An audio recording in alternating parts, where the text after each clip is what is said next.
সবার জনপ্রিয় একজন নায়িকা, চিত্রনায়িকা দিঘির ভিডিওতে মানুষ এমন কমেন্ট করতে পারে, এই ভিডিওটা না দেখলে বুঝবেন না। সো আগে ভিডিওটা দেখুন, পরে শোনাবো কি ধরনের কমেন্ট করতে পারে পাবলিক। So let's go. বলতে গিয়া তাও ভুলি না, গান বাজে দুই কানে, মন আমার পাগলা রকেট। কে এইডা? ময়ূরু তো এখন বয়স্ক।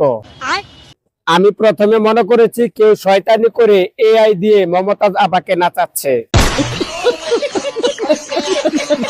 আমাদের সেই ছোট্ট দিঘি এখন সাগর হইয়া গেছে।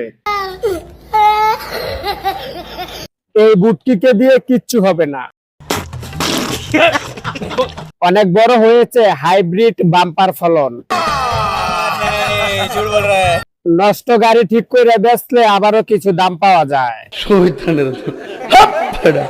সো বন্ধুরা, পরবর্তী ভিডিওতে আপনার কমেন্ট নিয়ে আসতে পারি। আপনার মূল্যবান কমেন্টটা করে যাবেন। ভিডিওতে একটি লাইক দিয়ে চ্যানেলটি সাবস্ক্রাইব করে দিবেন।